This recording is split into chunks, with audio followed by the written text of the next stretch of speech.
Hello everyone, myself Aishwarya Rajendra Karle, student of B.Pharm 4th year. Today I am going to represent a topic from subject Novel Drug Delivery System. My today's topic name is Implantable Drug Delivery System.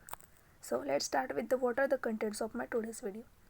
Here we are going to see about the approaches to implantable drug delivery system, mechanism to the drug release, different factors affecting to the implantable drug delivery system, osmotic drug delivery system application, and then we will see about the overview of my today's video. Before starting with my today's point, I would like to give you the introduction about the what are the implants. Implants are the small sterile solid dosage forms. These are comes under the controlled drug delivery systems, and this provides the drug release for the longer period of time. These are implanted by the means of surgical incisions, and these implants release their drugs into the bloodstream. So let's start with the next point, that is approaches to the implantable drug delivery system. First approach is controlled drug delivery by the process diffusion. Here we can use the polymer membrane permeation controlled drug delivery using the non-porous or microporous or semi-permeable membrane. Second, we can use the matrix diffusion controlled delivery using lipophilic or hydrophilic or porous polymers.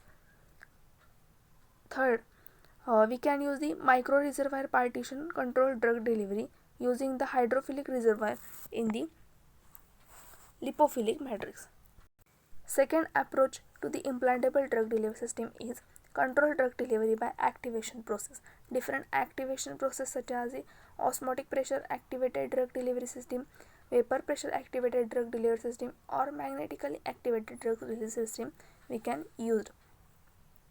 Third is the controlled drug delivery by feedback regulated process.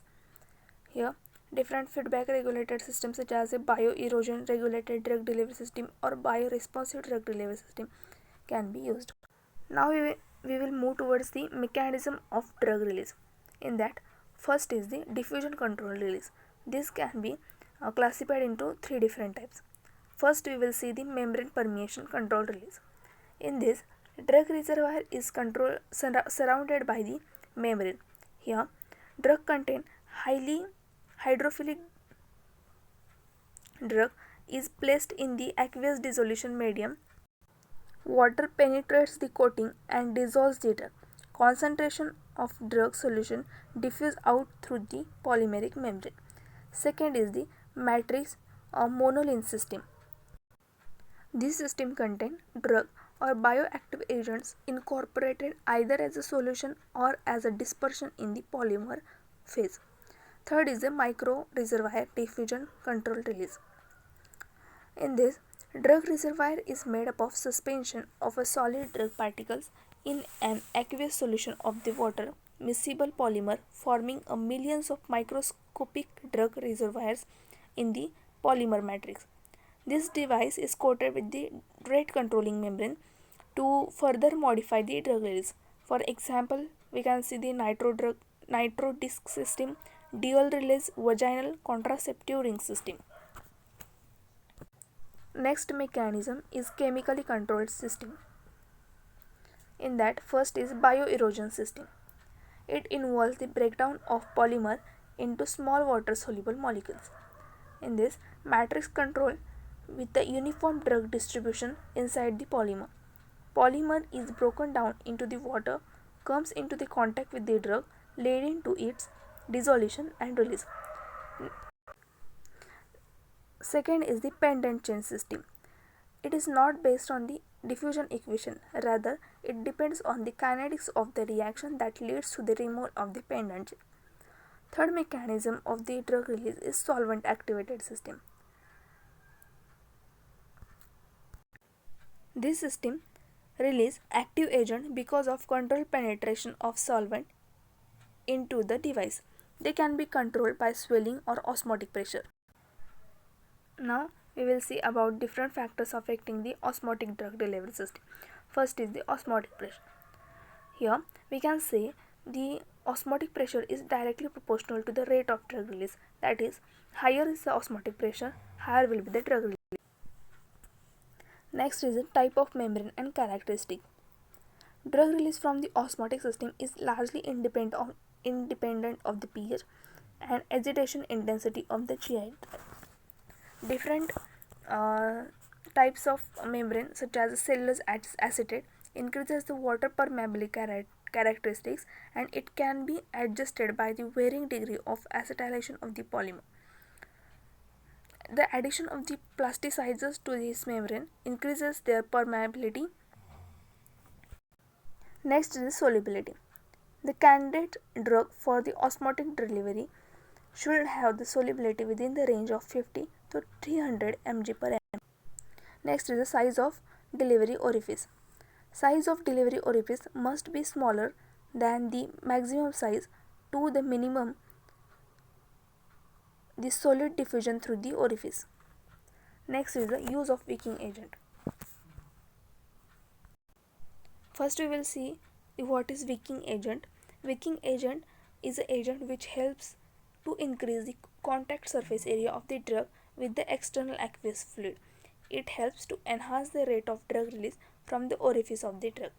Example of such agents are colloidal silicon dioxide and PVB. And next factor is thickness of the membrane. Varying the thickness of the membrane, it largely affects the rate of release of the drug. Next we are going to see about the classification of osmotic drug delivery system. There are two types, that is first is the implantable osmotic pump and second is the oral osmotic pump. Implantable osmotic pump are developed by ALSA Corporation. This contains the three osmotic layers or three concentrating layers. First is the osmotic sleeves, second is the drug reservoir, third is the rate controlling semi-permeable membrane. This class contains again three types: Rose-Nelson pump, Alzate pump and Higuchi pump. Then second, the oral osmotic pump contains the three different types, that is delayed liquid bolus, this ROSCT and sandwiched osmotic tablet. Let's see the first pump, that is Rose-Nelson pump. It was first implanted into the gut of sheep and cattle. This pump contains three compartments, that is drug compartment, then second is the osmotic push compartment and third is the salt chamber. The semi-permeable membrane separates the drug and water chamber or salt chamber. Here, the osmotic pressure difference across the membrane moves the water from the water chamber to the salt chamber. The volume of the chamber increases because of this water flow, which distends the latex diagram separating the salt and drug chamber and the pumping out the drug from the device. The diagram of the pump you can see in the right side of the PPT. Next is the Alzate osmotic pump.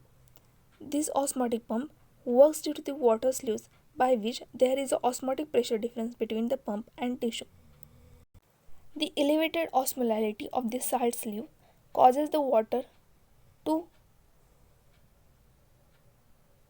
flux into the pump through the semi-permeable membrane, which forms the outer surface of the pump.